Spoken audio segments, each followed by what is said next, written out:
نحمده ونصلي على رسوله الكريم اما بعد فاعوذ بالله من الشيطان الرجيم بسم الله الرحمن الرحيم رب اشرح لي صدري ويسر لي امري واحلل عقدة من لساني يفقهوا قولي۔ اللہ تعالیٰ کا لاکھ لاکھ شکر ہے کہ اس نے ہمیں انسان بنایا۔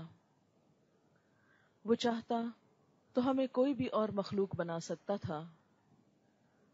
ہم انسان کی بجائے کوئی پودا ہو سکتے تھے، کوئی پتھر پہاڑ ہو سکتے تھے، کوئی جانور ہو سکتے تھے، اور ہمیں اللہ تعالیٰ جس شکل میں جس حالت میں چاہتے پیدا فرماتے اور ہم کچھ بھی نہ کر سکتے تھے۔ اگر وہ چاہتے تو ہمیں ایک گدھا بنا سکتے تھے، اور خدا نخواستہ گدھے کی شکل میں پیدا ہوتے تو ذرا سوچئے کہ ہماری شکل کیسے ہوتی، ہمارا لباس کیا ہوتا، ہمارا کھانا کیا ہوتا، ہمارا گھر کیسا ہوتا، اور ہمارا کام کیا ہوتا، ہمارے دن رات کس کام میں گزرتے۔ ہماری زندگی کا مقصد بس صرف بوجھ اٹھانا اور سامان دھکیلنا ہوتا، لیکن یہ اس کا احسان ہے کہ اس نے ہمیں ایک انسان بنایا، عقل اور سمجھ سے نوازا، تندرست صحت مند اور صحیح سلامت بنایا، اچھی شکل و صورت دی۔ لیکن سوال یہ پیدا ہوتا ہے کہ ہم اللہ تعالیٰ کی ان نعمتوں کا کیا شکر ادا کر رہے ہیں۔ اس نے فرمایا کہ خلق لکم ما فی الارض جمیعا، جو کچھ زمین میں ہے وہ سارے کا سارا تمہارے لیے پیدا کیا۔ دنیا کی بہت ساری نعمتیں جو بھی ہمیں نظر آتی ہیں وہ سب ہمارے لیے بنائی گئی ہیں۔ یہ ہمارے اوپر پھیلا ہوا وسیع آسمان، یہ ہمارے قدموں کے نیچے کی زمین، یہ سرسبز درخت، طرح طرح کے پھل اور سبزیاں، ہماری غذا کے لیے مختلف جانور، ان کا دودھ اور گوشت، یہ سب کچھ کس کی خدمت میں لگا ہوا ہے۔ ان میں سے ایک ایک چیز کتنے عرصے میں تیار ہوتی ہے، کتنی مشکل سے تیار ہوتی ہے۔ ان تمام چیزوں سے انسان فائدہ اٹھاتا ہے، لیکن ہم سب ذرا یہ تو سوچیں کہ ان چیزوں کو استعمال کرنے کے بعد ہم ان کے دینے والے کے لیے کیسا رویہ اختیار کرتے ہیں، ہم اس کے ساتھ کیا معاملہ کرتے ہیں، ہم اس کے آگے کتنا جھکتے ہیں، ہم اس کے لیے کتنے شکر گزار ہوتے ہیں، ہم کتنا اس کو یاد کرتے ہیں، کتنی اس کی فرما برداری کرتے ہیں۔ ہم سب اپنے بارے میں سوچیں، کیونکہ عام طور پر ہم دوسروں کے بارے میں تو بہت سوچتے ہیں لیکن اپنے بارے میں نہیں سوچتے۔ ہم میں سے ہر ایک کو اپنے بارے میں سوچنا ہے کہ وہ اپنی زندگی میں کیا رویہ اختیار کیے ہوئے ہے۔ اللہ تعالیٰ نے یہ تمام چیزیں جو ہمارے لیے بنائیں، یہ ساری کی ساری مکمل طور پر اس کی تابعداری کر رہی ہیں، اس کی فرما برداری کر رہی ہیں۔ قرآن پاک میں اللہ تعالیٰ فرماتے ہیں وَلَهُ مَن فِي السَّمَاوَاتِ وَالْأَرْضِ كُلٌّ لَهُ قَانِتُونَ، اور اسی کے فرما بردار ہیں، اسی کے اطاعت گزار ہیں وہ سب جو آسمانوں میں ہیں اور جو زمین میں ہیں، سارے کے سارے اسی کے لیے تابعداری کر رہے ہیں، اسی کی فرما برداری کر رہے ہیں، اسی کے آگے جھکے ہوئے ہیں۔ یہ تمام چیزیں اللہ تعالیٰ کی مرضی کے مطابق کام کر رہی ہیں۔ ستارے جن کی تعداد بھی ہمارے احاطہ علم میں نہیں، ہم نہیں جانتے کہ وہ کتنے ہیں، 1 2 نہیں، 100,000 نہیں، لاکھوں کروڑوں نہیں، ان گنت کی تعداد میں۔ یہ ستارے اور سیارے کس کے حکم کتابیں ہیں؟ کس نے ان کو ڈسپلن میں رکھا ہوا ہے؟ یہ کس کی بات مان رہے ہیں؟ اللہ تعالیٰ کی۔ اسی لیے یہ اپنی مرضی کر کے ہمارے اوپر گر نہیں پڑتے۔ اللہ کی ذات ہے جو ان کو تھامے ہوئے ہے، وہ اس کی مرضی کے مطابق دن رات اپنا سفر طے کرتے چلے جاتے ہیں۔ رات کو ہمیں چمکتے ہوئے نظر آتے ہیں، ہمارے لیے ایک خوبصورت سما پیدا کرتے ہیں۔ قرآن پاک میں اللہ تعالیٰ فرماتے ہیں کہ ہم نے ان کو آسمان دنیا میں ستاروں کو زینت کے طور پر پیدا کیا۔ یہ دنیا کی رونق ہے، زینت ہیں۔ یہ ہمارے آس پاس اگے ہوئے درخت، یہ اللہ کے حکم کے تابع ہیں. سوچئے ذرا، یہ درخت اپنی جگہ پر جمے ہوئے ہیں تو ہماری نگاہوں کی ٹھنڈک ہیں، ہمارے لیے خوشی اور سکون کا سبب ہیں. اگر یہ درخت اپنی مرضی کرتے اور چلنا پھرنا شروع کر دیتے تو کیا حال ہوتا؟ آپ ایک پودا لگاتے، تھوڑا بڑا ہوتا، آپ رات کو سوتے اور صبح اٹھ کے دیکھتے کہ وہ تو گھر چھوڑ کے جا چکا ہے. تو پھر ہم کس طرح ان چیزوں کو اپنے قابو میں لاتے، کس طرح ان کو اپنے بس میں لاتے؟ اگر سورج اپنی مرضی کرتا، جب دل چاہے طلوع ہوتا اور جب دل چاہے غروب ہو جاتا تو ہمارا کیا حال ہوتا؟ ایک انسانوں کی بنائی ہوئی بجلی کا حال کیا ہے؟ عین اس وقت جب ہم کوئی بہت اہم کام کر رہے ہوتے ہیں کہ یکایک بجلی چلی جاتی ہے. اگر سورج بھی ہمارے ساتھ یہی کچھ کرتا تو ہمارے کاموں کا کیا بنتا؟ ہماری فصلیں کیسے پکتی؟ ہماری زمین کیسے روشن ہوتی؟ اور ہم زندگی کے بہت سارے کام کس طرح نپٹاتے؟ پھر اسی طرح بادلوں کا برسنا، یہ سب کس کے حکم کے تابع ہے؟ کس کا فرما بردار ہے؟ آپ دیکھیے کہ اگر ہوا اللہ تعالیٰ کی اطاعت نہ کرتی، فرما برداری نہ کرتی، سمندر اللہ کی بات نہ مانتا، اپنے پانی کو دھوپ کی وجہ سے اڑنے سے روک دیتا، تو ہم کیا کرتے؟ سورج نکلتا ہے، اس کی کرنیں سمندر پر پڑتی ہیں، وہاں سے پانی بھاپ بن کر اٹھتا ہے، ہوا آگے بڑھ کر اس کو اٹھا لیتی ہے اور پھر لمبے لمبے فاصلے طے کرتی ہے. ہزاروں میل تک بادلوں کا یہ سفر ہوتا ہے. یہ سب کس کی بات مان رہے ہیں؟ یہ سب اللہ کی بات مان رہے ہیں. تب جا کر بارش برستی ہے اور زمین سیراب ہوتی ہے اور ہمارے لیے رزق اگتا ہے. اگر یہ سب کچھ اس کی بات نہ مانتے تو کیا حال ہوتا؟ یہ پہاڑ جو زمین میں گڑے ہوئے ہیں، یہ سب اللہ کے حکم سے ایک جگہ جمے ہوئے ہیں. اللہ تعالیٰ قرآن پاک میں فرماتے ہیں، یہ پہاڑ جو ہیں ان کو ہم نے زمین کے لیے کیلیں بنایا ہے. کہ یہ پہاڑ، ان کے لیے اوتاد کا لفظ استعمال ہوتا ہے. یہ زمین کے کیل اگر زمین میں نہ ہوتے تو زمین ہچکولے کھاتی رہتی، زمین ایک جگہ تھمی نہ رہتی. یہ پہاڑ زمین کے اندر گڑے ہوئے ہیں تو زمین ہمارے لیے ایک بچھونے کی طرح آرام دہ جگہ ہے. ورنہ اگر ہر وقت زلزلوں کی کیفیت ہوتی تو نہ ہم سو سکتے، نہ ہم کھا سکتے، نہ چل پھر سکتے، اور نہ یہ کوئی عمارت بنا سکتے.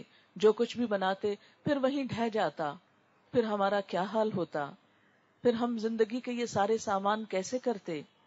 یہ اللہ تعالیٰ کا احسان ہے کہ اس نے ہمارے لیے جتنی بھی چیزوں کو بنایا انہیں اپنے حکم کا تابع کر دیا اور ان چیزوں کو اپنی مرضی نہیں کرنے دی. یہ تمام چیزیں اسی کی فرما بردار ہیں، اسی کی تابع دار ہیں. اللہ تعالیٰ فرماتے ہیں وَلَهُ أَسْلَمَ مَنْ فِي السَّمَاوَاتِ وَالْأَرْضِ طَوْعًا وَكَرْهًا وَإِلَيْهِ يُرْجَعُونَ. اور اسی کے تابع فرمان ہیں وہ سب جو آسمانوں میں ہیں اور جو زمین میں ہیں، خوشی سے بھی اور مجبوری سے بھی، اور اسی کی طرف سب لوٹائے جائیں گے. یعنی ان میں سے تمام چیزیں اللہ کی مرضی کے مطابق کام کر رہی ہیں. کچھ تو ایسی ہیں جو خوشی سے کام کر رہی ہیں، اور کچھ ایسی ہیں جو مجبوراً اس کے حکم کے تابع ہیں، پابند ہیں. یہ زمین کے اوپر سکون، امن، اطمینان اسی وجہ سے نظر آتا ہے فضا کے اندر. نیچر کو دیکھ کر ہمیں اسی لیے خوشی ہوتی ہے کہ اس کے اندر ایک ڈسپلن ہے، اس کے اندر ایک کنسسٹنسی ہے، اس کے اندر ایک خاص قسم کا ٹھہراؤ ہے. لیکن اس کے برعکس انسانوں کو دیکھیے، انسانوں کی زندگی میں کیوں بے چینی ہے؟ انسانوں کے دلوں میں اطمینان کیوں نہیں؟ انسانوں کے دل ٹھہرے ہوئے کیوں نہیں؟ اس لیے کہ انسان اللہ تعالیٰ کی اس طرح فرما برداری نہیں کرتے جس طرح یہ ساری مخلوق کر رہی ہے. آپ نیچر کی کسی بھی چیز کو دیکھتے ہیں، مثلاً آپ سمندر کے کنارے چلے جائیے، گھنٹوں بیٹھے رہیے، سمندر کو دیکھتے رہیے، آپ کا دل خوش ہوتا رہے گا، آپ کو ایک سکون ملے گا. کیوں؟ اس لیے کہ سمندر اللہ کے حکم کے مطابق ایک خاص حد تک آ کر رک جاتا ہے. اس کی بڑی بڑی لہریں اٹھتی ہیں لیکن یوں لگتا ہے جیسے سجدے میں چلی گئی ہوں اور پھر واپس پلٹ گئی ہوں. اگر سمندر کا پانی اپنی حد پہ نہ رکے اور حد سے باہر آ جائے تو آپ خود سوچئے کہ پھر زمین کا حال کیا ہو. ہم سمندر کے کنارے کوئی مکان نہ بنا سکیں، ہم وہاں امن اور چین کے ساتھ رہ نہ سکیں اگر سمندر کا پانی ایک حد کے اندر نہ ہو. لیکن دوسری طرف انسانوں کو دیکھیے، ہر حد پار کرتے چلے جاتے ہیں. کسی بھی حد پہ آ کے ٹھہرتے نہیں، رکتے نہیں، اللہ کی اطاعت کے لیے راضی نہیں ہوتے، اپنی منمانی کرنا چاہتے ہیں، سرکشی کرنا چاہتے ہیں. یہی وجہ ہے کہ زمین فساد سے بھر گئی ہے. ایک گھر سے لے کر، ایک معاشرے سے لے کر ایک ملک تک دیکھیے اور پوری دنیا پر نظر ڈالیے کہ انسانوں نے دنیا میں کس قدر سرکشی برپا کر رکھی ہے. اور یہ سب کچھ اسی واسطے ہے کہ انسان اپنی حد پر نہیں رکتا. یہ تمام چیزیں تو اپنے رب کی تابعدار ہیں، اس کی فرما بردار ہیں، اس کے آگے جھکی ہوئی ہیں. اسی لیے زمین میں سکون ہے. آپ پہاڑوں پہ چلے جائیے. آپ نے کبھی گرمیوں میں پہاڑی علاقوں کا سفر کیا ہوگا. عموماً لوگ پہاڑی علاقوں میں سیر و تفریح کے لیے جاتے ہیں. بلند و بالا پہاڑ، سرسبز پہاڑ انسان کے لیے کتنی خوشی کا سامان پیدا کرتے ہیں. لیکن اگر انہی پہاڑوں پر جا کر ہم یہ پائیں کہ ہمارے پاؤں کے نیچے کے پہاڑ ہل رہے ہیں اور اپنی جگہ سے چل پڑے ہیں، تو پھر آپ دیکھیے کہ ہمارا سکون اور خوشی کہاں باقی رہتی ہے. پھر اسی طرح کسی بھی چیز کو آپ دیکھ سکتے ہیں. باہر کی دنیا کو دیکھنے کے ساتھ ساتھ خود اپنی ذات کے اندر دیکھیے. ہماری آنکھوں کو اللہ نے دیکھنے کا حکم دیا، وہ اللہ کی فرما بردار ہیں، دیکھتی چلی جا رہی ہیں. انہوں نے دیکھنے سے انکار نہیں کیا. کانوں کو سننے کے لیے پیدا کیا، وہ سن رہے ہیں. پھر اسی طرح زندگی، ہمارے جسم کے اندر جتنے بھی آرگنز ہیں، دل کو دیکھ لیجئے کس طرح اپنا کام کرتا چلا جاتا ہے. ہم سو بھی جاتے ہیں اور وہ اپنا کام کرتا رہتا ہے جب سے ہم پیدا ہوئے ہیں. بلکہ ہماری پیدائش سے پہلے ماں کے پیٹ میں ہمارے دل نے دھڑکنے کا کام شروع کیا، ہمارے جسم کو خون سپلائی کرنا شروع کیا، اور آج تک وہ کر رہا ہے. اگر کبھی 2 منٹ کے لیے بھی وہ اپنا کام کرنا چھوڑ دے، اللہ کی اطاعت کی بجائے نافرمانی کا رویہ اختیار کرے، تو ہماری زندگی قائم نہ رہے. ہم جی نہ سکیں، ہم کچھ بول نہ سکیں، ہم دیکھ نہ سکیں، ہم چل پھر نہ سکیں. تھوڑا سا ڈس آرڈر آتا ہے ہارٹ کے فنکشن میں تو آپ دیکھیں کہ کیا حال ہو جاتا ہے. دل کی دھڑکن تھوڑی سی بھی آگے پیچھے ہو تو کس قدر بے سکونی ہو جاتی ہے. پلپٹیشن ذرا تیز ہو جائے تو کتنا برا حال ہو جاتا ہے. کہاں یہ کہ وہ پرسکون طریقے سے سال ہا سال کام کرتا چلا جاتا ہے. یہ کس کی تابعداری کر رہا ہے؟ اور پھر پورے جسم تک خون کو سپلائی کرتا ہے. اور جن راستوں پر اللہ نے اس خون کو چلنے کا حکم دیا وہ اسی راستوں پر چلتے ہیں. اگر وہ اپنا روٹ بدل لیں اور اپنے سفر کو الٹا دیں تو پھر آپ دیکھیے کہ ہم کس طرح زندہ رہ سکتے ہیں. ہمارے سانس لینے کا عمل، آپ کو معلوم ہے کہ اسی حلق کے اندر سے سانس کی نالی بھی گزرتی ہے اور کھانے کی بھی گزرتی ہے. جب ہم کھانا کھاتے ہیں اور کھانے کو اندر گزارتے ہیں تو سانس کی نالی آٹومیٹیکلی اس پہ پلگ آ جاتا ہے، وہ بند ہو جاتی ہے. اور اگر کچھ کھانا کھانے کی نالی کے ساتھ ساتھ سانس کی نالی میں چلا جائے تو آپ سوچئے کہ ہم چند ہی منٹوں کے بعد اس دنیا سے رخصت ہو جائیں، ہم زندہ نہ رہ سکیں. کبھی آپ نے دیکھا ہوگا کہ کھاتے ہوئے کچھ لوگ بولتے ہیں یا ہنسنا شروع کر دیتے ہیں، اور اس سے ایک قطرہ بھی پانی اگر سانس کی نالی میں چلا جاتا ہے تو پھر کیا حال ہوتا ہے، سانس آنا بند ہو جاتا ہے. یہ ہمارے دل کو دھڑکنے کا حکم کس نے دیا؟ اس پر کس کا حکم چل رہا ہے؟ اس کو دھڑکنا کس نے سکھایا ہے؟ اس کو سارے جسم میں خون سپلائی کرنا کس نے سکھایا؟ ہمارے لنگز کو کام کرنا کس نے سکھایا؟ ہمارے دماغ کو کام کرنا کس نے سکھایا؟ ہماری اس زبان کو بولنا کس نے سکھایا؟ ہمارے کانوں کو سننا کس نے سکھایا؟ ہمارے ہاتھوں کو کام کرنا کس نے سکھایا؟ ہمارے پاؤں کو چلنا کس نے سکھایا؟ یہ سب کچھ کس کا کیا ہوا ہے؟ میرا اور آپ کا نہیں. ہم نے اپنے جسم کو اس طرح ٹریننگ نہیں دی. ہم نے تو کھول کے دیکھا بھی نہیں کہ ہمارے اندر کیا کچھ ہے اور کون سی چیز کہاں رکھی ہوئی ہے. کبھی اگر آپ تصویر میں دیکھیں کہ انسان کا جب پیٹ چاک کیا جاتا ہے یا سینہ کھولا جاتا ہے تو کس طرح لنگز اور ہارٹ اور میدا اور لیور اور تلی اور یہ تمام چیزیں اس طرح بہترین طریقے سے ایک چھوٹے سے خانے کے اندر پیکڈ ہیں، سٹفڈ ہیں، کہ انسان دیکھ کر حیران ہو جاتا ہے کہ کس ترتیب کے ساتھ ایک ایک چیز رکھی ہوئی ہے کہ انسان کی عقل دنگ رہ جاتی ہے، حیران ہو جاتی ہے. اور ایک ہی جسم کے اندر کتنی فیکٹریز لگی ہوئی ہیں. صرف لیور کے بارے میں کہا جاتا ہے کہ لیور کا جو فنکشن ہے اگر وہ فنکشن زمین پر ہو تو اس کے لیے کم از کم 40 فیکٹریز آپ کو لگانی پڑے. جتنے کیمیکلز اس میں بنتے ہیں اور جتنا کام وہاں پر ہوتا ہے، اگر وہ زمین پر نکال کے کرنا پڑے، کسی انسانی کارخانے میں کرنا پڑے، تو کئی ایک فیکٹریاں ہم کو لگانی پڑے، جب جا کر فوڈ کی وہ ساری پروسیسنگ ہو، وہ تمام چیزیں بنے جو ہمارے جسم کو ضرورت ہوتی ہیں۔ پھر اسی طرح آپ دیکھیے کہ کائنات میں چڑیا کو اڑنا کس نے سکھایا؟ ہزاروں لاکھوں سال سے وہ اڑ رہی ہے، وہ کس کی بات مان رہی ہے؟ مچھلی کو تیرنا کس نے سکھایا؟ آپ نے اپنے بچوں کو سوئمنگ سکھائی ہوگی، آپ نے دیکھا ہوگا کہ بعض اوقات کتنے کتنے مہینے لگ جاتے ہیں جب جا کر وہ سوئمنگ سیکھتے ہیں، لیکن مچھلی پیدا ہوتے ہی، مینڈک کا بچہ ٹیڈپول آپ نے دیکھا ہوگا کہ پیدا ہوتے ہی کس طرح پانی میں چلا جاتا ہے، کس طرح اس میں اپنا کام کر لیتا ہے۔ اسی طرح سمندر کی مخلوق زمین کی مخلوق کے مقابلے میں 3 گنا زیادہ ہے۔ ہم کو تو ان کے نام بھی نہیں آتے، ہمیں تو ان کی قسمیں بھی نہیں معلوم، ہمیں تو یہ بھی نہیں معلوم وہ کھاتے کیا ہیں اور پیتے کیا ہیں، اور وہ سانس کس طرح لیتے ہیں، اور بچے کیسے پیدا کرتے ہیں، اور پانی کے اندر ان کو پالتے کیسے ہیں، ان کی روٹین کیا ہے، ہمیں تو یہ معلومات بھی نہیں۔ ان سب چیزوں کو کس نے علم دیا، کس نے سکھایا، وہ کس کی ہیں، کس کی فرما بردار ہیں؟ اللہ رب العزت کی۔ پھر اسی طرح بڑی چیزوں سے لے کر چھوٹی چیزوں پر آ جائیے، ایک سیل ہمارے جسم کا کس کے حکم سے کام کر رہا ہے؟ آپ کو معلوم ہے سیل کے اندر تھوڑا سا ڈس آرڈر ہو جائے تو کینسر جیسی بیماری پیدا ہو جاتی ہے۔ اب نارمل گروتھ اگر سیل کی ہونے لگے تو انسان صحیح سلامت نہیں رہتا، صحت مند نہیں رہتا۔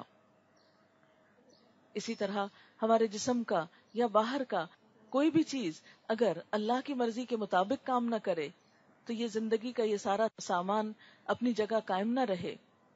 اگر ایک ستارہ یا سیارہ اپنی جگہ چھوڑ کر کسی اور مدار میں جا پڑے تو ہر چیز آپس میں ٹکرا جائے۔ یہ سب سکون اسی وجہ سے ہے کہ یہ تمام چیزیں اللہ تعالیٰ کی بات مان رہی ہیں۔ ایک ایٹم تک اللہ کے حکم سے کام کر رہا ہے، پھر ہمارے لیے کیا حکم ہے؟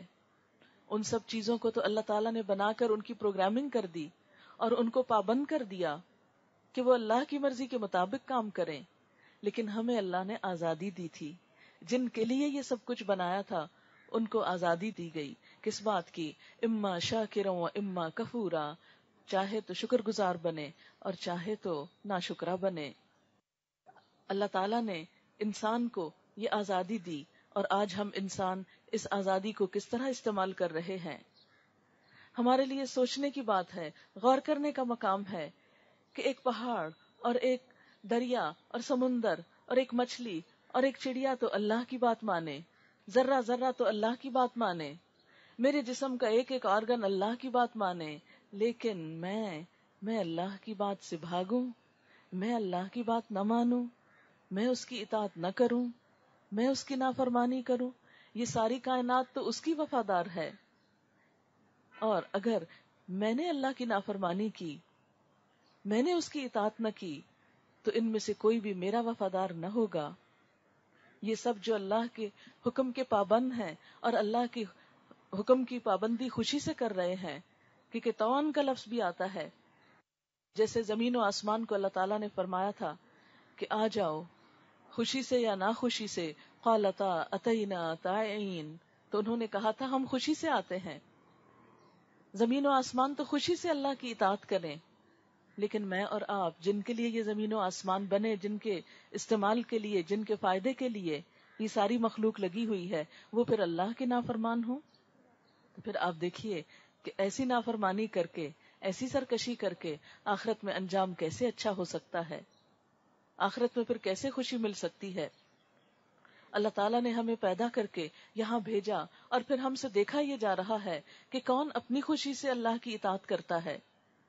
اللہ تعالیٰ نے جبرن ہم کو مسلمان نہیں بنایا، لا اکراہ فی الدین، دین میں کوئی جبر نہیں، مسلمان بنانے کے لیے اس نے ہم پر جبر نہیں کیا۔ یہ الگ بات ہے کہ ہم اپنے ماں باپ سے مسلمان پیدا ہوئے تو ہم نے ایک لاشعوری طور پر اس اسلام کو قبول کر لیا، لیکن کسی کے لیے بھی کوئی مجبوری نہیں کہ وہ لازماً مسلمان بن کر ہی رہے، اور خاص طور پر اس آزادی کے دور میں کہ جب کوئی کسی کو نہیں پوچھتا کہ کس کا دین اور مذہب کیا ہے۔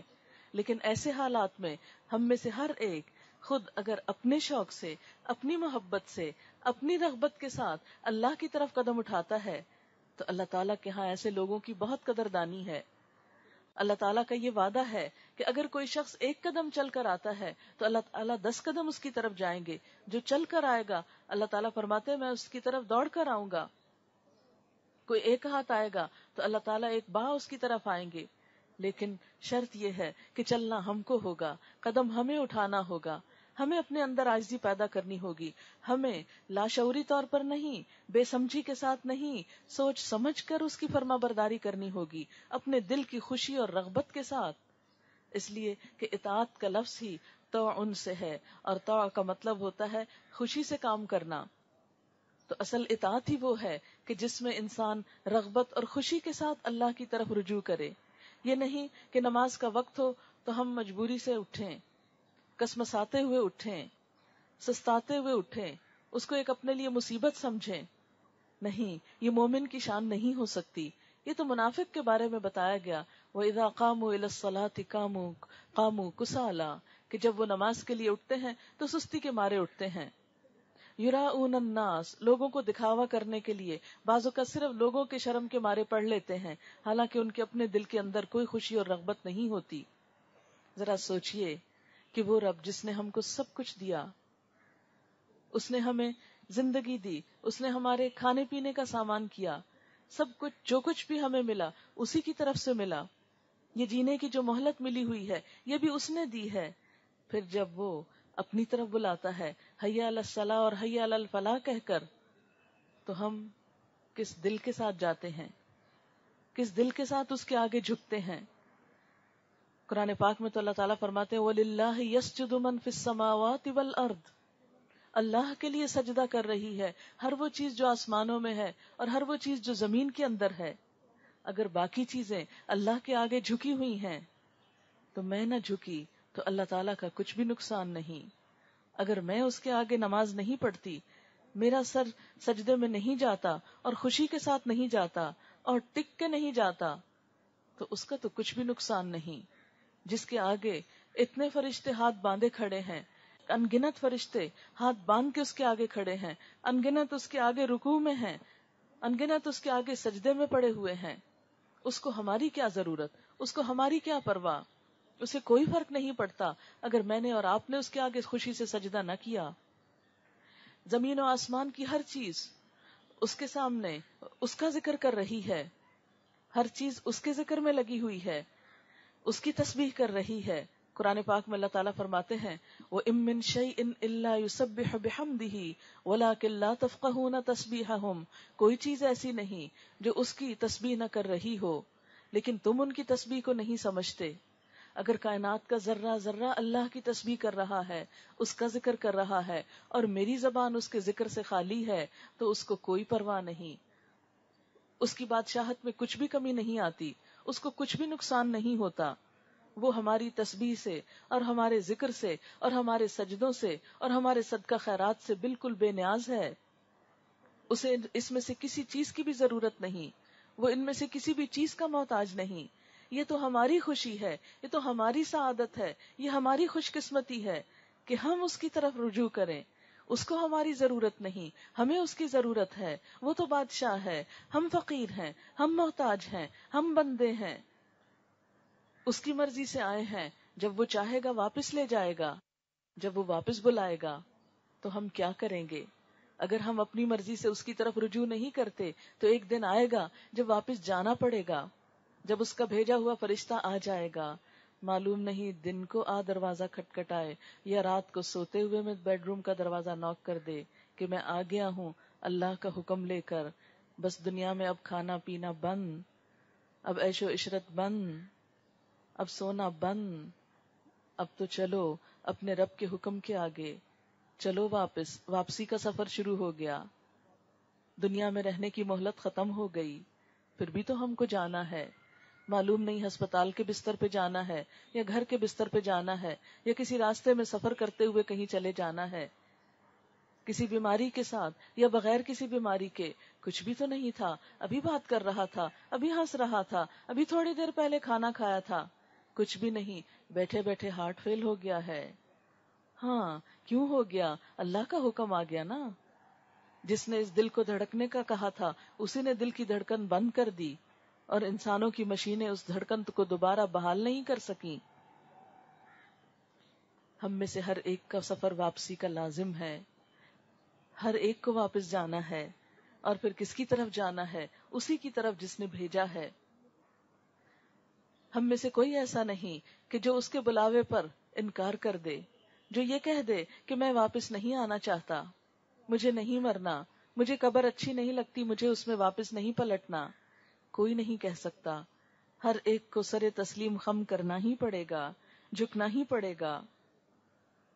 اس لیے خوش قسمتی ہماری اسی میں ہے کہ ہم خوشی خوشی سرنڈر کر دیں اپنی زندگی میں، صحت کی حالت میں، جوان ہے تو جوانی کی حالت میں، ابھی دماغ کام کر رہا ہے تو اپنے پوری سوچ اور شعور کے ساتھ، دل جوان ہے تو دل کی خوشی کے ساتھ اس کے آگے جھک جائیں کہ میرے مالک، میرے مولا، میرے آقا، میرے رب، یہ سب کچھ تو تیرا دیا ہوا ہے، تجھ سے کہاں بھاگ کر جا سکتی ہوں؟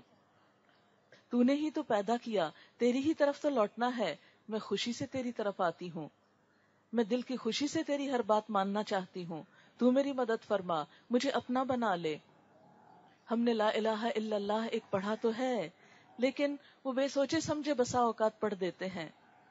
سب کہتے ہیں تو ہم بھی کہہ دیتے ہیں لا الہ الا اللہ، لیکن ہم میں سے کتنے لوگوں نے سوچ کر شعور کے ساتھ پڑھا کہ ہاں واقعی اس کے سوا کوئی الہ نہیں، وہی ہمارا پیدا کرنے والا ہے، وہی مالک ہے، وہی آقا ہے، وہی معبود ہے، وہی حاجتیں پوری کرتا ہے، وہی ضروریات پوری کرتا ہے، وہی مشکلیں آسان کرتا ہے، اسی کی طرف واپس پلٹ کر جانا ہے۔ لا الہ الا اللہ، یہ سب صفات اور کسی میں نہیں، اس کا کوئی شریک نہیں، اس جیسا کوئی نہیں، لیس کمثلہ شیء۔ ہم ہر نماز میں اس کو اللہ اکبر تو کہتے ہیں کہ اللہ سب سے بڑا ہے، لیکن اپنی زندگی میں بھی دیکھیں کیا واقعی سب سے بڑا ہے؟ اس لیے کہ جس کو ہم سب سے بڑا کہتے ہیں اس کی تو ہر بات کے آگے جھکتے چلے جاتے ہیں، جس کو واقعی ہم بڑا مانتے ہیں پھر اس کے آگے انکار نہیں ہو سکتا۔ انسانوں میں سے جس کو ہم بڑا مانتے ہیں اس کے آگے انکار کرتے ہوئے شرماتے ہیں، نہیں کیسے انکار کروں، بڑا ہے مجھ سے، شرم آتی ہے انکار کرتے ہوئے، لیکن ایک اللہ کے حکم کے آگے آخر ہم کیوں انکار کر دیتے ہیں؟ وہاں ہم کو حیا کیوں نہیں آتی؟ وہاں ہمیں جھجک کیوں نہیں آتی کہ ہائے اللہ کا حکم ہے، کیسے نہ مانوں؟ اس لیے ہماری خوش قسمتی تو اسی میں ہے کہ خوشی سے مان جائیں، بلا من اسلم وجہہ للہ، کیوں نہیں، بلکہ جس نے اپنا چہرہ اللہ کے حوالے کر دیا، اپنا آپ اللہ کو سونپ دیا، وہو محسن، اور وہ محسن بھی ہے، نیکوکار بھی ہے، خوشی سے نیک کام کرتا ہے، فلہ اجرہ، تو اس کا اجر عند ربہ، اس کے رب کے پاس ہے، ولا خوف علیہم، ایسے لوگوں پر کوئی خوف نہ ہوگا، ولا ہم یحزنون، اور نہ وہ غمگین ہوں گے۔ ایسے لوگوں کی واپسی کا سفر جب شروع ہوگا تو وہ مطمئن اور پرسکون اور خوشحال ہو کر لوٹیں گے۔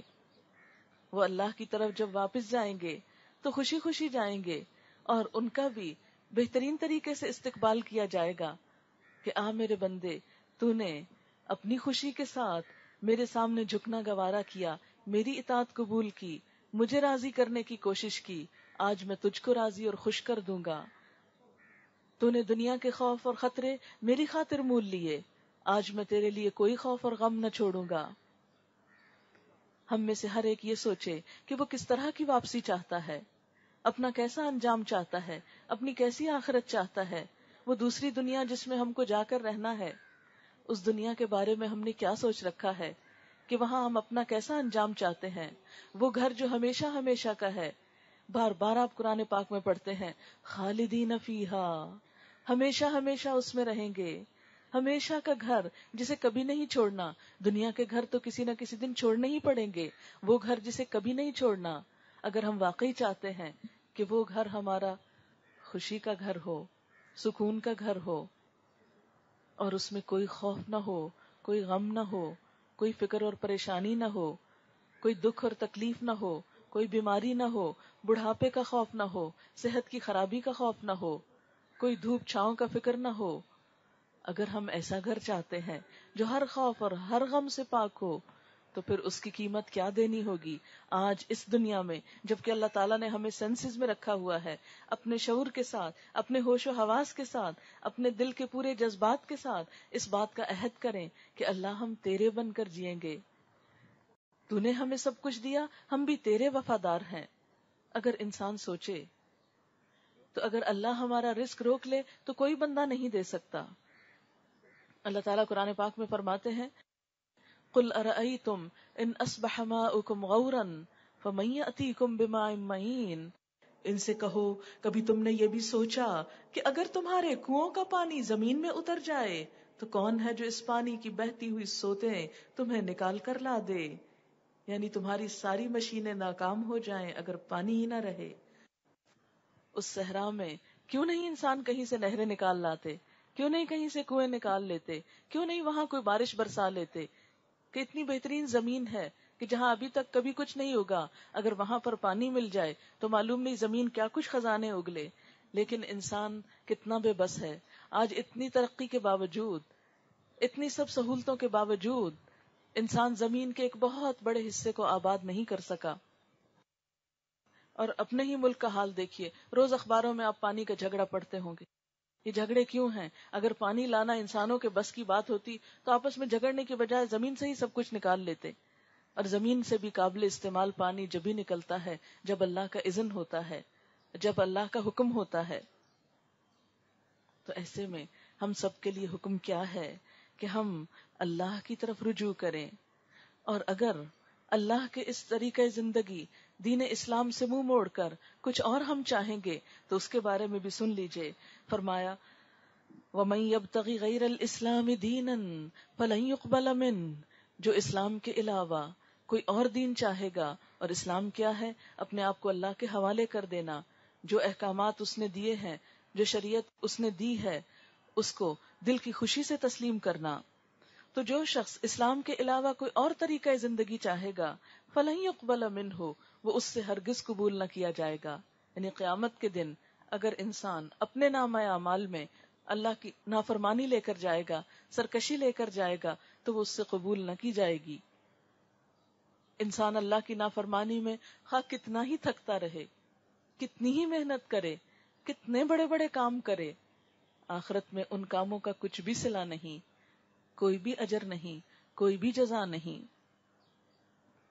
قرآن پاک میں اللہ تعالیٰ فرماتے ہیں قُلْ هَلْ أُنَبِّئُكُمْ بِالْأَخْسَرِينَ أَعْمَالًا، کیا میں بتاؤں تم کو کہ اعمال کے اعتبار سے سب سے زیادہ خسارے میں کون لوگ ہیں؟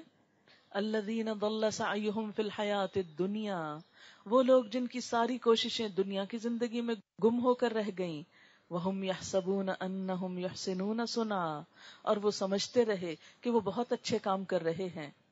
عام طور پر دنیا میں یہی ہوتا ہے، ہم میں سے ہر شخص یہی سمجھتا ہے کہ وہ جو کچھ کر رہا ہے بہت اچھا ہے۔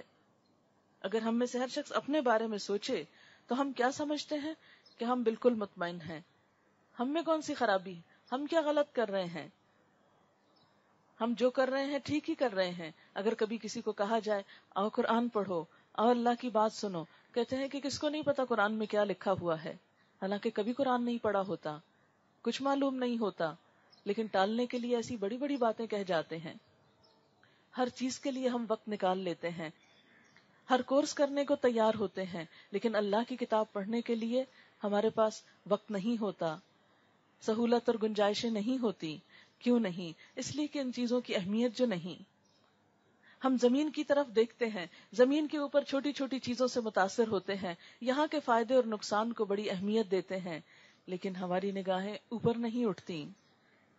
ہم ان سے تو متاثر ہیں جو زمین پر کوئی چھوٹا سا کام کر کے لے آتے ہیں۔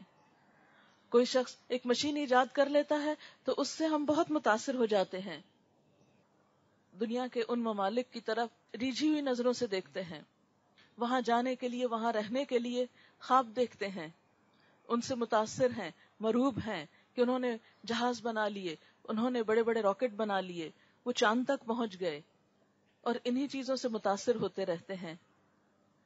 چاند پہ پہنچنے والوں سے تو بہت مرعوب ہیں، چاند بنانے والے سے مرعوب کیوں نہیں؟ اس کی بڑائی دل میں کیوں نہیں آتی؟ ابھی تو چاند ستاروں سے آگے بہت بڑی دنیا ہے جہاں انسان نے کچھ دیکھا ہی نہیں۔ خلائی سیارے بنانے والوں سے مروب ہوتے ہیں، اس خلا کے بنانے والے، اس آسمان کے بنانے والے سے مروب کیوں نہیں ہوتے؟ اس کو بڑا کیوں نہیں سمجھتے؟ اس کے آگے کیوں نہیں جھکتے؟ جب بھی کوئی نیا طریقہ علاج دریافت ہوتا ہے تو ان سے مروب ہوتے ہیں، لیکن اس سے مروب نہیں ہوتے جس نے صحیح صحت مند جسم بنائے اور سال ہا سال تک ہمیں یہ نعمتیں بغیر کسی قیمت کے دیں۔ آپ دیکھیے کوئی ایک چھوٹی سی نعمت بھی چلی جاتی ہے تو کس قدر خرچ ہوتا ہے، کس قدر تکلیف ہوتی ہے۔ ہمارے دانت اللہ تعالیٰ نے صحیح سلامت بنائے، لیکن جب دانتوں میں کوئی تکلیف ہو جائے، خدا نہ خواستہ کسی کا ایک دانت ٹوٹ جائے، تو نیا دانت لگوانے میں نہ تو وہ خوبصورتی آتی ہے، اور اس کے برعکس جو پیسہ لگتا ہے، جو تکلیف ہوتی ہے، جو پریشانی ہوتی ہے، وہ الگ ہے۔ لیکن جب تک ہمارے دانت صحیح سلامت ہوتے ہیں، ہم اللہ کا شکر کم ہی ادا کرتے ہیں۔ کبھی ذہن میں بھول کے بھی خیال نہیں آتا کہ یہ ایک نعمت ہے، اس پر اس کا شکر ادا کریں۔ ہماری آنکھیں تندرستی کے ساتھ صحیح سلامت کام کرتی ہیں۔ ہم میں سے کتنے لوگوں نے کتنی دفعہ اس پر شکر ادا کیا کہ اللہ تیرا شکر ہے کہ یہ آنکھیں دیکھتی ہیں۔ جو ہی نظر کمزور ہونے لگتی ہے اور چشمے پہ چشمہ بدلتا ہے تو کتنی مشکل پڑتی ہے انسان کو، اس کے ایڈجسٹ کرنے میں، اس کے خریدنے میں، بار بار نگاہ ٹیسٹ کرانے میں، اس چشمے کو سنبھالنے میں کتنی مشقت لگتی ہے۔ لیکن جن لوگوں کی نگاہیں ٹھیک کام کرتی ہیں وہ کتنی دفعہ اس پر شکر ادا کرتے ہیں۔ ہم الحمدللہ، ہماری زبان ذائقہ چکھتی ہے، ہم منہ سے کھانے کے قابل ہیں، ہم حلق سے نگلنے کے قابل ہیں۔ کتنے ہی لوگ ہسپتالوں میں ایسے پڑے ہوئے ہیں جو اپنے منہ سے نہیں کھا سکتے، جن کو غذا نالیوں کے ذریعے دی جاتی ہے، جو اٹھ کر یورین پاس نہیں کر سکتے، انہیں اس چیز میں بھی دوسروں کی محتاجی ہے۔ ہم ان نعمتوں کا شکر کیوں نہیں ادا کرتے کہ اللہ تعالیٰ نے ہمیں چلنے پھرنے والا بنایا، ہمیں صحت اور طاقت عطا کی، تو جب تک یہ نعمتیں ہیں ہمارے پاس ایک امانت ہیں، تھوڑی دیر کے لیے ہیں اور بہت جلد واپس لے جانے والی ہیں، تو اللہ تعالیٰ کا حق ادا کرنے کا سوچیں، ان نعمتوں کا شکرانہ سوچیں، اپنے دل کی خوشی کے ساتھ اس کی طرف رجوع کرنا سوچیں۔ اسی میں ہماری خیر ہے، اسی میں عافیت ہے، اسی میں بھلائی ہے۔ تو ہم سب مسلمان تو ہیں الحمدللہ، لیکن ہمیں ضرورت اس بات کی ہے کہ ہم شعوری مسلمان بنیں، ہم اپنی سوچ اور اپنے ارادے کے ساتھ اللہ کی اطاعت میں اپنے آپ کو دیں، اور جب ہم ایسا کریں گے تو دنیا میں بھی فرق محسوس کریں گے کہ ہمارے دل کے اندر اطمینان ہو جائے گا۔ اسلام کا لفظ سلامتی سے ہے۔ جو شخص خوشی کے ساتھ اللہ کی بات مانتا ہے، اللہ تعالیٰ اس کے دل کے اندر ایک ٹھنڈک پیدا کرتے ہیں۔ آپ نے دیکھا ہوگا عموماً نماز پڑھنا کتنا مشکل لگتا ہے، لیکن ایک دفعہ وضو کر لیتے ہیں اور نماز پڑھ لیتے ہیں تو جو دل کا اطمینان اور سکون اور خوشی نماز پڑھ کر ملتی ہے وہ بیٹھے رہنے سے کبھی بھی نہیں ملتی۔ آپ نے ان دونوں کیفیتوں کا خود اپنی ذات میں تجربہ کیا ہوگا کہ آذان ہوئی، نماز پڑھ لی، اگرچہ پڑھتے وقت مشکل اور مشقت ہوئی، تھوڑی تکلیف محسوس ہوئی، لیکن جب پڑھ لی تو دل کی حالت بدل گئی۔ اور دوسری کیفیت یہ کہ تھوڑے سے آرام کے لیے، تھوڑی سی سستی اور غفلت کے ساتھ بیٹھے رہے، نماز نہیں پڑھی، آپ دیکھیں گے کہ دل پہ ایک بوجھ سا پڑ جاتا ہے، دل پہ ایک اداسی سی آتی ہے، ایک ڈپریشن ہوتا ہے، اور بسا اوقات یہی بوجھ بڑھتے بڑھتے، یہی ڈپریشن بڑھتے بڑھتے بڑے بڑے غموں میں تبدیل ہو جاتا ہے، اندر سے روگ لگ جایا کرتے ہیں۔ اللہ کی نافرمانی سے دل پر سیاہ نقطہ لگتا ہے، اگر انسان توبہ نہیں کرتا تو وہ نقطہ پھیلتا چلا جاتا ہے اور دل سیاہ ہو جاتا ہے، دل سخت ہو جاتا ہے، دل کی خوشی ختم ہو جاتی ہے، دلوں کی رونق ماند ہو جاتی ہے۔ پھر انسان اپنے آپ کو دنیا کی چھوٹی چھوٹی چیزوں سے بہلانے کی کوشش کرتا ہے، لیکن دل بہلتا نہیں۔ پھر انسان دوائیوں کے سہارے اپنے آپ کو سلانے کی کوشش کرتا ہے، دوائیوں کے سہارے سکون پانے کی کوشش کرتا ہے۔ ٹرنکلائزرز انسان کو وقتی طور پر سلا تو دیتے ہیں، غم بھلوا تو دیتے ہیں، انسان نشہ کرنے لگتا ہے، نشے میں سکون ڈھونڈنے لگتا ہے۔ آج آپ دیکھیں کہ وطن عزیز میں بے شمار نوجوان ایسے ہیں کہ جو زندگی کے کرب اور پریشانیوں کے ہاتھوں سکون نشے میں تلاش کرتے ہیں۔ کس طرح انہوں نے اپنی زندگی اور اپنے گھر والوں اور خاندان والوں کی زندگیاں اجیرن کر رکھی ہیں، کس طرح مال و دولت کا ضیاع ہے، کس طرح اپنی صلاحیتوں کا ضیاع ہے، کیسی کیسی ذہانتیں ضائع ہو رہی ہیں انہی چیزوں کے ہاتھوں۔ صحابہ کرام میں سے کوئی نشہ نہیں کرتا تھا، کسی کو سکون آور دوائیوں کی ضرورت نہیں تھی، کیوں؟ اس لیے کہ انہوں نے اپنی زندگیاں خوشی کے ساتھ اللہ کے حوالے کی تھیں. وہ دوڑتے ہوئے ایک دوسرے سے آگے بڑھ کر اللہ کی اطاعت کرتے تھے. نیکی کے کاموں میں ان کو دھکا نہیں دینا پڑتا تھا. وہ دوڑ دوڑ کر آگے بڑھتے تھے. یہی وجہ ہے کہ فقر کے باوجود، پیٹ پہ پتھر باندھنے کے باوجود ان کی زندگیوں میں خوشی تھی. آج کیا وجہ ہے کہ ہمارے پاس سب کچھ ہوتا ہے، پھر بھی دل خوش نہیں ہوتا، پھر بھی مطمئن نہیں ہوتے، پھر بھی اطمینان سے نہیں سو پاتے، طرح طرح کے تفکرات ہمیں گھیرے ہوئے ہیں. اس کی بنیادی وجہ یہی ہے کہ ہم نے اپنے آپ کو اللہ کے حوالے نہیں کیا. جو شخص اللہ کے حوالے خود کو کر دیتا ہے، پھر اللہ کی طرف سے ایک انعام آتا ہے دنیا میں اس پر، کہ اس پر سکینت نازل ہوتی ہے، اس کو خوشی اور اطمینان ملتا ہے. پھر غم بھی اس طرح نہیں ستاتا جس طرح عام حالات میں انسان کو پریشان کرتا ہے. پیر عبد القادر جیلانی کا ایک واقعہ بتایا جاتا ہے کہ وہ اللہ تعالیٰ کے بہت عبادت گزار تھے، بہت نیک انسان تھے، اور اس کے ساتھ ساتھ اللہ نے ان کو دنیا بھی بہت دے رکھی تھی. اور اس دنیا کا عالم یہ تھا کہ ان کے بڑے بڑے جہاز تجارت کے چلتے تھے، جو ایک جگہ سے سامان لے کر دوسری جگہ جاتے اور دوسری جگہ سے سامان لاتے. تو بہت بڑی تجارت تھی ان کی، بہت مالدار انسان تھے.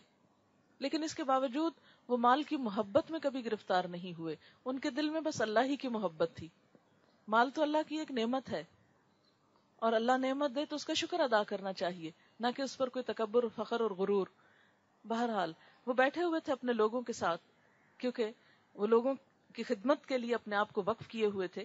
لوگوں کے ساتھ بیٹھے ہوئے تھے کہ کسی نے آ کر خبر دی کہ آپ کا فلاں جہاز جو ہے وہ ڈوب گیا ہے. ان کے چہرے پر کوئی ہوائیاں نہیں اڑی، کوئی انہوں نے ہاں نہیں کی، کوئی پریشانی کا اظہار نہیں کیا. بیٹھے بیٹھے مسکرائے، کہتے ہیں الحمدللہ، جس نے دیا اسی نے لیا، میرا تو کچھ تھا نہیں، اسی کا دیا ہوا تھا.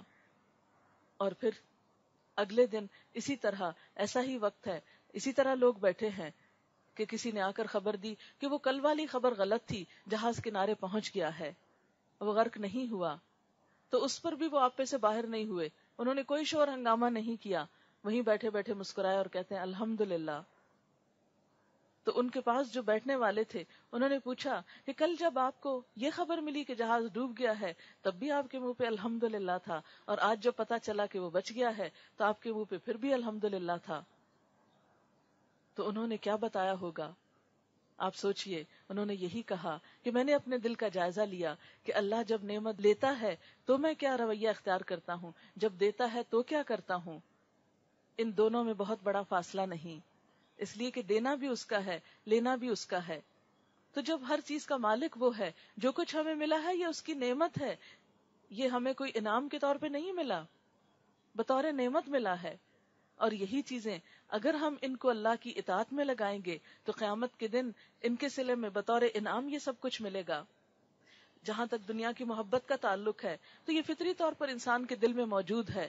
اللہ تعالیٰ فرماتے ہیں زُيِّنَ لِلنَّاسِ حُبُّ الشَّهَوَاتِ مِنَ النِّسَاءِ وَالْبَنِينَ وَالْقَنَاطِيرِ الْمُقَنطَرَةِ مِنَ الذَّهَبِ وَالْفِضَّةِ وَالْخَيْلِ الْمُسَوَّمَةِ وَالْأَنْعَامِ وَالْحَرْثِ ذَلِكَ مَتَاعُ الْحَيَاةِ الدُّنْيَا وَاللَّهُ عِندَهُ حُسْنُ الْمَآبِ. کہ انسانوں کے دلوں میں کچھ چیزوں کی محبت رکھ دی گئی ہے، کچھ خواہشات کی محبت رکھ دی گئی. کس کس چیز کی؟ من النساء، عورتوں کی، والبنین، بیٹوں کی، والقناطیر المقنطرتی، اور ڈھیروں مال کی، خزانوں کی، من الذهب والفضة، سونے اور چاندی کے ڈھیر، والخیل المسومتی، اور نشان لگے گھوڑے، اور آج کے دور میں آپ گاڑیاں سمجھ سکتے ہیں، والانعام، اور مویشی جانور، والحرث، اور کھیتیاں. یہ سب چیزیں، ان کی محبت اللہ نے انسانوں کے لیے بنائی ہیں، ان کی محبت بھی اللہ ہی نے دلوں میں ڈالی ہے. لیکن ساتھ ہی اللہ تعالیٰ نے ان کی حقیقت کیا فرمائی؟ ذالک متاع الحیات الدنیا، یہ تو دنیا کی زندگی کا سامان ہے. متاع کہتے ہیں فائدہ اٹھانے کی چیز، یہ تو چند دن کی زندگی میں فائدہ اٹھانے کی چیزیں ہیں. لیکن یہ نہ بھولو کہ واللہ عندہ حسن المآب، اللہ اس کے پاس بہترین ٹھکانہ ہے، بہترین انجام اس کے پاس ہے، بہترین پلٹ کر جانے کی جگہ تو وہاں ہے. یہ تو چند روزہ زندگی کی چیزیں ہیں، یہ ہمیشہ کے لیے ساتھ نہیں دیتی. سوچئے جب انسان دنیا سے جاتا ہے تو اس کا حال کیا ہوتا ہے. کتنے بھی کپڑے ہوں ہمارے یہیں رہ جاتے ہیں، ایک سفید کپڑے میں لے کے جاتے ہیں. کتنا بھی اچھا بیڈ روم ہو، اس قبر کے گھر کے اور اس بیڈ روم کو بھی یاد کر لیجئے. کوئی وہاں لائٹ نہیں جلاتا, کوئی کارپیٹ نہیں بچھاتا, کوئی وہاں ہوا کے لیے کھڑکی نہیں رکھتا. اس اندھیرے گھر میں دفن کر کے آ جاتے ہیں. پھر اس کے بعد آپ دیکھیے کہ جتنی بھی ہمارے نام پہ پراپرٹی ہو سب یہیں رہ جاتی ہے, دوسرے اس کو تقسیم کر لیتے ہیں. جتنی بھی چیزیں ہیں یہ سب تو دنیا کی زندگی کے استعمال کے لیے ہیں کہ یہ نعمتیں اللہ نے دی, ان کو خود بھی استعمال کیا جائے, ان کو لوگوں پر بھی خرچ کیا جائے. یہ تو دراصل امتحان ہے, لیکن نظر انسان کی آخرت کے گھر پر رہے. اور پھر فرمایا قل انبئکم, ان سب چیزوں کو پا کر کیا میں تم کو بتاؤں, بخیر من ذالکم, ان سے بھی اچھی چیز. یعنی ایک انسان جس کے پاس یہ سب کچھ ہے اس کو کیا کہا جا رہا ہے, یہ سب کچھ مل گیا تم کو. کون کون سی چیزیں؟ اچھی بیوی, بیٹے, ڈھیروں مال, سونا چاندی, گاڑیاں, جانور مویشی, مال متاع اور کھیتیاں, فصلیں, زمینیں, سب کچھ ہے نا. انسان کہتا ہاں میرے پاس بہت کچھ ہے. اللہ تعالیٰ فرماتے اس سے اچھا بتاؤں. ان چیزوں پہ انسان ناز کرتا ہے نا کہ میرے پاس یہ بھی ہے, یہ بھی ہے, یہ بھی ہے, ان میں سے ہر چیز میرے پاس ہے, میرے پاس کوئی کمی نہیں. فرمایا نہیں, ابھی کمی ہے, اس سے اچھی چیز بھی ہے جسے تم بھولے ہوئے ہو.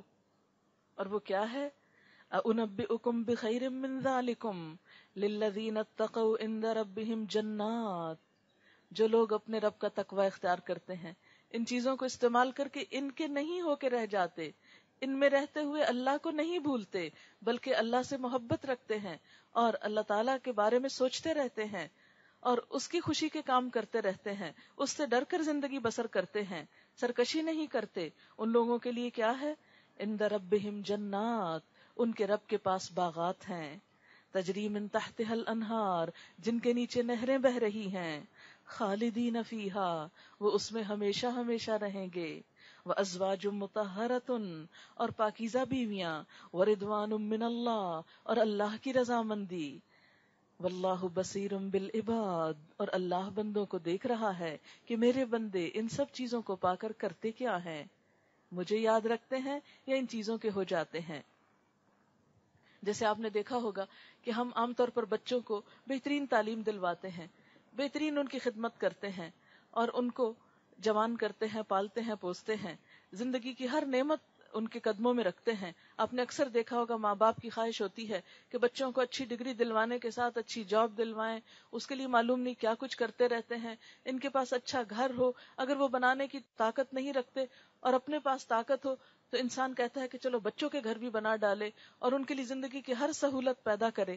لیکن کئی دفعہ آپ نے دیکھا ہوگا کہ سب کچھ ساری زندگی ماں باپ بچوں کو دیتے رہتے ہیں اور بچوں کو جب یہ سب کچھ مل جاتا ہے تو وہ ماں باپ ہی کو بھول جاتے ہیں, ادھر سے ہی نظریں چرا جاتے ہیں, ادھر سے ہی منہ موڑ جاتے ہیں. اور یہی دراصل زندگی کا حال ہے. ہم انسان بھی تو اللہ تعالیٰ کے ساتھ ایسا ہی کر رہے ہیں. اس نے سب کچھ ہمیں دیا, اس نے ذرے سے پروان چڑھایا. وہ رب العالمین جس نے ہمیں ایک حقیر نطفے سے ایک انسان بنا دیا اور زندگی کی بہترین نعمتیں دے کر جوانی عطا کی, اتنی نشو نما دی کہ ہماری ساری صلاحیتیں بہترین طریقے پہ کام کر رہی ہیں, مال و دولت سے نوازا, اور آج جب سب کچھ مل گیا تو ہمارا حال کیا ہے؟ ہم کیا کر رہے ہیں؟ اسی کو بھول گئے, اسی کی طرف لوٹنے کا ٹائم نہیں, اس کے لیے سجدہ کرنے کا ٹائم نہیں, اس کے ذکر کا ٹائم نہیں, اس کی کتاب پڑھنے کا ٹائم نہیں, اس کو خوش کرنے کے لیے اس کے بندوں کا خیال رکھنے کا ٹائم نہیں, مریضوں کی عیادت کا ٹائم نہیں, فقیروں مسکینوں کو کھانا کھلانے کا ٹائم نہیں. اس کے لیے ہمارے پاس سوچ نہیں. کیوں نہیں؟ جس رب نے یہ سب کچھ دیا ہے ہمیں اس کا شکر ادا کرنا ہے. اور پھر آپ دیکھیں کہ ان سب چیزوں کے لیے کیا فرمایا؟ وَرِضْوَانٌ مِّنَ اللَّهِ, اللہ کی رضامندی ان سب چیزوں سے بڑھ کر ہے کہ آخرت میں سب نعمتیں بھی ملے گی, اس سے کئی گنا زیادہ بہتر, اور اللہ کی رضا بھی ملے گی. لیکن یہ کس کے لیے ہے؟ جو دنیا میں اللہ کو راضی کرنے کی کوشش کرتا ہے. الذین یقولون, وہ لوگ جو کہتے ہیں ربنا, اے ہمارے رب, اننا آمنا, بے شک ہم ایمان لے آئے, فاغفر لنا ذنوبنا, تو ہمارے گناہوں کو بخش دے, ہمیں معاف فرما دے, وقنا عذاب النار, اور ہمیں آگ کے عذاب سے بچا. ان لوگوں کی صفات کیا ہوتی ہیں؟ الصابرین, یہ صبر کرنے والے ہوتے ہیں, کیونکہ اطاعت صبر چاہتی ہے. ہم خوش دلی کے ساتھ جذبے میں آ کے جوش میں آ کے بعض اوقات اللہ کے ساتھ بڑے بڑے عہد کرتے ہیں، لیکن ذرا سی مشکل پیش آتی پیچھے ہٹ جاتے ہیں. نہیں بھئی، میری تو اتنی آرام سے زندگی بسر کر رہی تھی، جس دن سے میں نے دین کا نام لیا تو میرے اوپر تو مشکلوں کی ایک قطار آ گئی، یہ بھی مشکل ہو گئی، یہ بھی ہو گئی. یہ اللہ تعالیٰ کی طرف سے ٹیسٹ بھی آتے ہیں. آپ دیکھیں کہ اللہ کے بندوں پہ کیسے کیسے ٹیسٹ آئے. کیا حضور صلی اللہ علیہ وسلم مکہ میں 40 سال امن و امان سے نہیں رہ رہے تھے؟ کتنی عزت تھی، کتنا سب کچھ تھا. حضرت خدیجہ سے شادی کے بعد مکہ کی سب سے مالدار خاتون تھی، اتنی تجارت تھی ان کی کہ سارے مکہ والوں کا مال ایک طرف ہوتا اور حضرت خدیجہ کا تجارتی سامان دوسری طرف ہوتا، بلکہ اس سے بھی زیادہ ہوتا. اس قدر مالدار خاتون سے آپ کی شادی ہوئی تھی، بچے تھے، سب نعمتیں تھی. لیکن جب اللہ نے آپ کو حکم دیا کہ آؤ میرے دین کو پھیلاؤ، تو کیسی کیسی مشکلات آئیں. لیکن مقام اور مرتبہ بھی اتنا ہی بلند ہوا. ورنہ دنیا کا مال و دولت تو اوروں کے پاس بھی تھا، اس مال و دولت کے ساتھ وہ کہاں گئے پھر دنیا سے. عزت دراصل اس میں ہے کہ ایک بندہ اللہ تعالیٰ کے لیے کیا کرتا ہے اور اللہ تعالیٰ کے ہاں اس کا کیا مقام ہے. تو الصابرین، دین کی طرف آنے کے لیے سب سے پہلی صفت صبر. والصادقین، اور سچ بولنے والے، کہ انسان اپنی زندگی سے جھوٹ نکال دے، کیونکہ ایمان اور جھوٹ ایک جگہ جمع نہیں ہو سکتے. والقانتین، اور مسلسل اطاعت کرنے والے. قنوت کہتے ہیں دوام اطاعت کو. یہ نہیں کہ کبھی اچھا کام کر لیا اور کبھی چھوڑ دیا، مرضی ہوئی تو اچھا کیا، مرضی نہ ہوئی تو سب کچھ بھول گئے. نہیں، عبادت میں کنسسٹنسی، کنٹینیوٹی، اور ایک مستقل طریقے سے استقامت کے ساتھ، استقلال کے ساتھ اللہ کی اطاعت پر جمے رہنا. چاہے چھوٹی چھوٹی نیکی ہو لیکن مستقل طور پر ہو، کیونکہ اللہ تعالیٰ کو وہ عمل زیادہ پسند ہے جو تھوڑا ہو لیکن مستقل ہو. پھر والمنفقین، خرچ کرنے والے، یعنی اللہ تعالیٰ کے دیے ہوئے میں سے اللہ کے بندوں کو شریک کرنے والے، اس میں ان کی ضروریات پوری کرنے والے بھی. والمستغفرین بالاسحار، اور سحری کے وقت استغفار کرنے والے. سب کچھ کرنے کے بعد بھی اپنے گناہوں کی بخشش چاہنے والے، اللہ کو راضی کرنے والے. کیونکہ حقیقی معنوں میں اللہ کی طرف رجوع کرنے والوں کو کبھی اپنی نیکی پر کوئی ناز نہیں ہوتا، کوئی مان نہیں ہوتا. وہ تو سب کچھ کر کے بھی یہ سوچتے ہیں کہ ابھی بہت کچھ کرنے والا باقی ہے. وہ کبھی یہ نہیں کہتے کہ بہت کر لیا ہے، ہمیں سب پتا ہے. نہیں، وہ تو کیا دعا مانگتے ہیں، رب زدنی علما، اللہ ہمارے علم میں اضافہ کر. وہ سب کچھ کرنے کے بعد بھی یہ نہیں سوچتے کہ ہم بہت نیک پاک ہو گئے. وہ تو استغفار کرتے ہیں، اور استغفار کے لیے بھی سحری یعنی تہجد کا وقت اختیار کرتے ہیں. تو اللہ تعالیٰ ایسے ہی لوگوں سے راضی ہوتا ہے. تو ہم سب کے لیے اسی میں اطمینان اور خوشی کی بات ہے کہ ہم اللہ تعالیٰ کی طرف رجوع کریں اور اللہ کو راضی کریں. اللہ تعالیٰ ہمیں بہترین عمل کی توفیق دے. ایک چھوٹی سی نظم آپ کو سناتے ہیں.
دعا کر لیتے ہیں. سبحان اللہ وبحمدہ عدد خلقہ ورضا نفسہ وزنۃ عرشہ ومداد کلماتہ سبحان اللہ العظیم. اللہم صل علی محمد وعلی آل محمد کما صلیت علی ابراہیم وعلی آل ابراہیم انک حمید مجید. اللہم بارک علی محمد وعلی آل محمد کما بارکت علی ابراہیم وعلی آل ابراہیم انک حمید مجید. ربنا آتنا فی الدنیا حسنۃ وفی الآخرۃ حسنۃ وقنا عذاب النار. ربنا لا تزغ قلوبنا بعد إذ هديتنا وهب لنا من لدنك رحمة إنك أنت الوهاب. ربنا هب لنا من أزواجنا وذرياتنا قرة أعين واجعلنا للمتقين إماما. يا حي يا قيوم برحمتك نستغيث لا إله إلا الله أنت الحليم الكريم. سبحان الله رب العرش العظيم والحمد لله رب العالمين. رب نسألك موجبات رحمتك وعزائم مغفرتك والغنيمة من كل بر والسلامة من كل اسم لا تدع لنا ذنبا إلا غفرته ولا هما إلا فرجته ولا حاجة هي لك ردا إلا قضيتها يا أرحم الراحمين. یا اللہ پاک جو کچھ بھی پڑھا گیا ہے تو اپنی رحمت سے قبول فرما. یا اللہ جو بات تیری مرضی اور تیری پسند کے مطابق ہوئی ہو ہمیں اس پر عمل کی توفیق عطا فرما. ہمارے دلوں کو اس کے لیے کھول دے. یا اللہ ہمارے دلوں میں اپنے کلام کی محبت پیدا کر دے. ہمارے دلوں میں اپنی عظمت پیدا کر دے. ہمارے دلوں میں اپنی بڑائی کا احساس پیدا کر دے. یا رب العالمین ہم سب سے بڑا تجھی کو سمجھیں. یا اللہ اپنے آگے جھکنے کی توفیق عطا فرما. یا رب العالمین ہمارے لیے دین پر عمل کرنا آسان کر دے. یا اللہ ہمارے اندر عاجزی پیدا کر دے. یا اللہ ہمیں اپنے بندوں کے حقوق ادا کرنے کی توفیق عطا فرما. یا اللہ اگر آج کے کلام میں کوئی بات ایسی زبان سے بھول کر نکل گئی ہو جو آپ کو پسند نہ آئی ہو تو ہم سب کو اس سے دور کر دے اور ہمیں سیدھے راستے کی ہدایت عطا فرما. ہمیں وہ کام کرنے کی توفیق دے جس سے تو راضی ہو جائے. یا اللہ سب کا آنا یہاں قبول فرما. یا اللہ سب بہنوں کے آنے کی کوشش قبول فرما. یا اللہ اس گھر پر اپنی خیر و برکت نازل فرما. انہیں اس کا بہترین اجر اور ثواب عطا فرما. یا رب العالمین ان کی تمام دنیا اور آخرت کی مشکلات آسان فرما. یا اللہ جتنی بھی بہنیں آئی ہیں یا اللہ ان سب کے دلوں میں جو نیک دعائیں اور تمنائیں ہیں ان کو پورا فرما. یا رب العالمین تمام بیماروں کو تندرستی عطا فرما. یا اللہ ہمیں اپنے بچوں کی طرف سے آنکھوں کی ٹھنڈک نصیب فرما. یا اللہ ہماری اولادوں کو ہدایت عطا فرما. انہیں دنیا اور آخرت کی کامیابی عطا فرما. یا رب العالمین ہمارے والدین پر اپنی رحمت فرما. ہمیں ان کے لیے صدقہ جاریہ بنا. یا رب العالمین ہمیں اپنا قرب نصیب فرما. یا اللہ پاک تو ہم پر اپنی رحمت نازل فرما. یا اللہ مسلمانوں میں آپس میں اتفاق اتحاد اور محبت پیدا کر دے. یا رب العالمین تو ہمارے گناہوں کو معاف کر دے. ہماری آخرت کی منزلوں کو آسان کر دے. یا اللہ ہماری موت کو ہمارے لیے آسان کر دینا. یا اللہ تو ہماری قبروں کو روشن کر دینا. ہمارا حساب کتاب آسان کر دینا. یا اللہ تو ہم سب کو رزق حلال عطا فرما. یا اللہ ہر طرح کے حرام سے محفوظ رکھنا. یا رب العالمین تو ہمیں ان لوگوں میں شامل کر لے جن سے تو راضی ہو گیا ہے. یا اللہ تو ہم سب کو جنت الفردوس میں جگہ عطا فرمانا. یا اللہ تو ہم سے راضی ہو جانا. یا اللہ تو ہم سب کو اپنی رحمت سے ڈھانپ لے. یا رب العالمین جتنے بھی لوگ آئے ہیں ان سب کا آنا قبول فرما. یا اللہ جنہوں نے اس محفل کا انتظام کیا ہے انہیں اس کی بہترین جزا عطا فرما اور ان کے لیے اس کو صدقہ جاریہ بنا. ربنا تقبل منا انک انت السمیع العلیم وتب علینا انک انت التواب الرحیم. وصلی اللہ تعالی علی خیر خلقہ محمد وعلی آلہ واصحابہ واہل بیتہ اجمعین برحمتک یا ارحم الراحمین. الہی آمین. سبحانک اللہم وبحمدک نشہد ان لا الہ الا انت نستغفرک ونتوب الیک. والسلام علیکم ورحمۃ اللہ وبرکاتہ.